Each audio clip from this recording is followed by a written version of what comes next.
Hello, Internet. Welcome to another Wednesday's Serial. Yeah.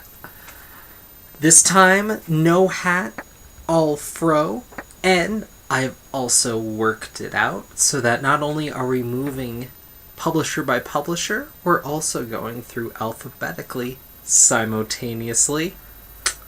You're welcome. So first up is Batgirl 27, which is part of the Gothtopia thing, which I don't know what Gothtopia is. Maybe someone helped clue me in. I didn't read Detective 27, but I hear it's only a few pages, so I can't imagine it sets up that much. From what I gather, we're in a utopian, but it's all the Gotham characters, but it's a utopian era place sort of thing. Why they're there, how they're there, doesn't make sense. But something happens with crime with the Joker ice cream factory, and things start going awry, and kids are in danger, and oh my gosh, will they escape Gothtopia? I don't get that, though. Like, I get you don't want to live a lie, that sort of deal, maybe that's what it's coming down to, but this seems so far ahead of where Gotham's at. Although apparently in Utopia you still don't have good structural engineers, which seems odd to me, because they threw it in this very offline about how two characters met when they tried to fell someone from a felled power line. It's like, in Utopia, you don't have good engineers? It's odd. But, I don't get the point. Everything, I mean, there is a crime, like I said, involving the ice cream factory, but it's a few people and, like, the entire force is there. Like, that's way better than what Gotham normally is. So I don't know. I don't get the point of this, because they're not really playing the Utopia idea, but they're not really playing the brainwash idea either. It's just like, this version of Batgirl is trying to figure out the crime that's happening here. So what was the point? I mean, I guess the story couldn't have been told unless it was in Gothtopia, but you arguably could. You would just have to change the name of the planet, and it would be a kind of weird, goofy throwback to a Joker thing from, like, the Silver Age, where he'd do weird, wacky things, like owning an ice cream company just to poison the ice cream to get to the kids. Like, that seems way cooler if you put that, like, in the New 52. Like, it would be so out there. I think people would appreciate that more. And instead we have it here, and it's just, it falls flat. So, I don't know. I mean, it was Gail Simone doing this issue, and generally those make for the better issues of Batgirl. Too bad we couldn't have had a weird in-betweener do this issue that was doomed for failure anyways, due to yet another crappy editorial mandate. So, yeah. Thanks, DC. Alright, we moved to Daredevil 35, and as we all know, this run is wrapping up, and it's been a hell of a ride. And shall be interesting. This issue has a little bit of everything. Somehow Wade manages to work into action to what should be just a straight Matt Murdock thing almost. Brings in Elektra, because I feel like that's a required something within anyone's long run of Daredevil. And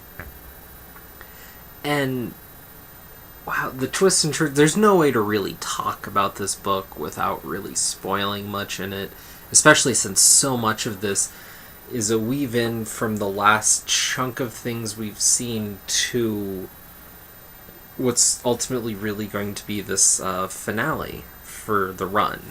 But what I did want to touch on real quick is I've heard it going around that a lot of people don't want to check out the next Daredevil run. They don't feel it can live up to this run. And that's very understandable. And I'd almost agree that in no way could it live up to this run. But I feel like sometimes it's good to get a matter of perspective on that. Daredevil is a character that tends to only have one book running, and whereas sometimes there's some editorial stuff dragged in and whatnot, Daredevil's usually left to its own book. Daredevil is a very singular character, and that's good. And for it, we had the frankly amazing Miller run, and that really defined the character in so many ways. And I mean, since then we had the Smith run, which still a lot of people talk about and is thought of as a definitive run, even though I think it's actually one of the weaker ones of a certain length of the history of the character. You have the Bendis run, which informs this run almost more than the Miller run, I'd say, and which was purposely led into the Brubaker run very, very well as well. And it's just, overall, something about this book and this character brings out the best in people. I mean, I don't care what anyone says. Bendis' run on Daredevil is pretty much better than Bendis' run on anything else. Sans maybe, like, the Ultimate Spider-Man. Like, and the Brubaker run on this? Are you kidding me? I mean, there's something there, and whoever is coming next, I would just say, I understand the caution, all that, and I mean, if you're trade waiting, you're trade waiting. Understandable, $3.99 economics make that just so much more of a viable option. But I'm willing to bet it may not be as good as this amazing Wade run, which has been pretty much consistently the best thing Marvel's been putting out through essentially 2 chunks of Marvel history, if you will. Whatever it was when Daredevil came out, and then the initial Marvel Now run. But I'm willing to bet you Daredevil is going to be one of the better Marvel books again, and it's just something about the character. And I know we like to follow creators a lot and do all that, but sometimes there's something magic in the work itself. And since we're so tied to characters so often, I think it's funny that people don't give that as much of a shot sometimes. So I don't know. I just thought I'd put that out there. Alright, Deadpool the Gauntlet #1, which probably will be all I'm reading. That's all I'm going to talk about with this, because this issue has almost nothing happen. There's a big, long, extended James Bond riff, and then fucking vampires, and that's literally all that happens. Marvel's making a move with this Infinity line, I guess, where the comics are really only done digitally, except for, I imagine, this one. Maybe there's some others that they're sampling with to try to drag people in. But this will be the only printed one. There will not be any more printed. You have to go on and read them digitally at $2.99 a pop. Really?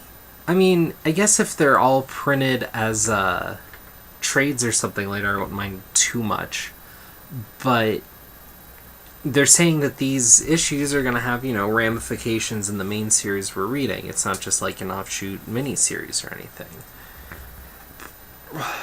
If I want to just buy comics, crazy thought, I have to go through the... No, screw you. Like, I mean, if you're just doing it in their offshoots and whatever, that's one thing. But to say that this is going to be impacting the other stuff I'm reading makes it so that maybe I don't want to read your print books anymore, because suddenly I have... I mean, just the main part isn't so much that I have to go on and do digital stuff. It's more the forced idea that now there are these other titles I have to be reading in order to read this.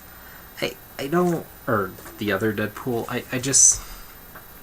That's just something that bugs me. That's a big reason why I don't want to necessarily pick up the Lantern books, because it feels like unless you're reading all 4 Lantern books, you're going to have to be doing that at least once every 6 months.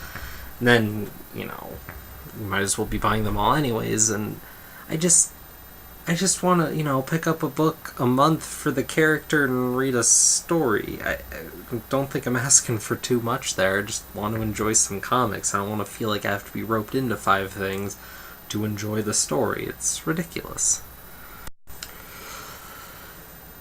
So, vampires in one, zombies in the other. This is the next Bunn 4-issue Deadpool miniseries. Instead of kind of being part of his trilogy, this is just a new one, and it's a riff on all the kind of zombie stuff, which you think would be a little more ripe for material. I mean, it's alright. If you've been enjoying these, you'll probably enjoy this one, but if you're looking for something new to pick up or trying to find it, don't start here. This is not the best work of it all. Yeah. I wish there's really something more to dig in here, too. I mean, there's an interesting play where a lot of the color is Deadpool and his word balloons being yellow, and then everything else is really just, like, grayscale and all that. It's an interesting play, but it's not really used to any particular great effect or setting up any great visuals, except for the idea that the past is in color, and now, the zombie movie part's in black and white. But it's just kind of a tool. It doesn't really, it's not really used well, I guess is what I'm saying. And it just kind of feels like it was kind of rushed, which is weird because it really wasn't. So, bah. Well, I haven't quite finished, but I can already tell you this is pick of the week. Ghosted 6. Oh my god, do you know how nice it is to read a good comic book? I was kind of wondering where this was going. For those who read the initial run, the first 5 is its own arc, and if you wanted to, you could really almost leave it there. But it was so good, why not continue? And this issue really reads much more like a kind of a crime story, but it's pulling off the whole heist, pulling you back in a way that really works, and once you get there, you understand why everything happened the way it did, and also how this book is going to kind of, at least how this ties into the last story in a lot of ways. So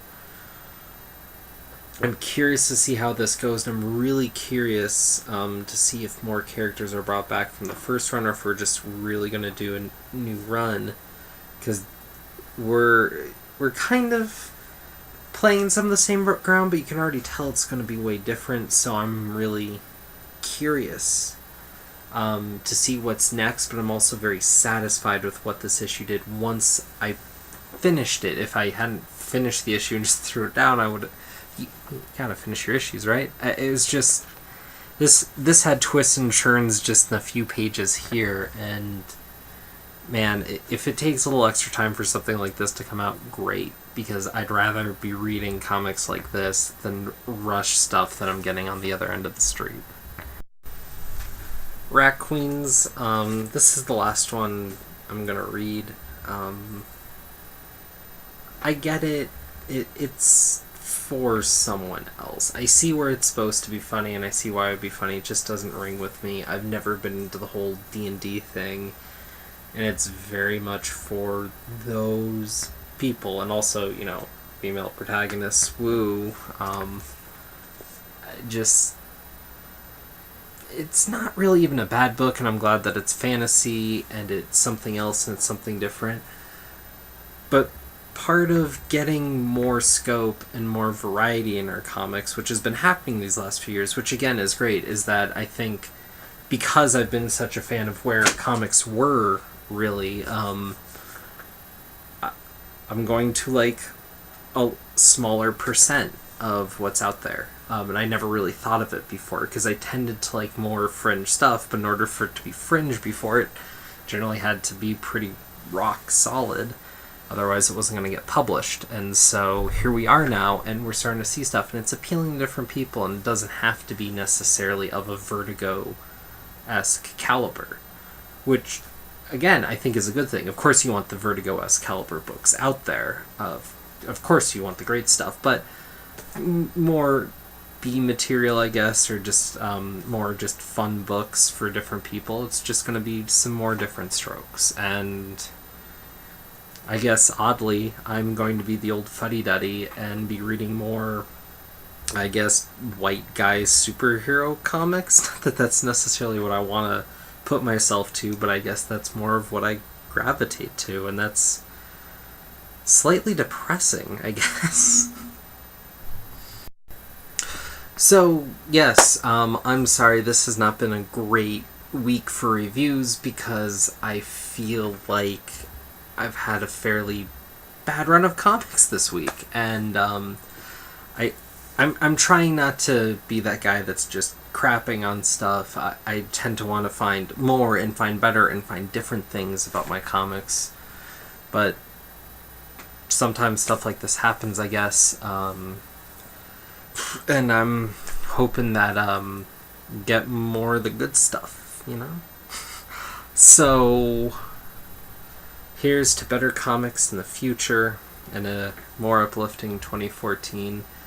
And I look forward to hearing reviews and see where people are going. There seems to be a mass exodus, if you will, of people looking to try to switch up their pulls because it's kind of getting to the point where we realize some books have gone on too long, others haven't. Both the main parties are starting to switch up. Image just had this whole expo for all the books coming out, and so it feels like it's time to kind of drop the dead weight books that we're not getting so much out of and try to move on and kind of keep the quality of what we read up. And it'll be interesting to see how people sort out and what they decide those books are. So I think the next few months as far as comic reviews should be a little more lively and be a little more exciting. So nothing else, look out for that, because as usual, there's better entertainment to be found of people talking about comic books than reading the next crappy event. So, onwards and upwards. Good night, everyone.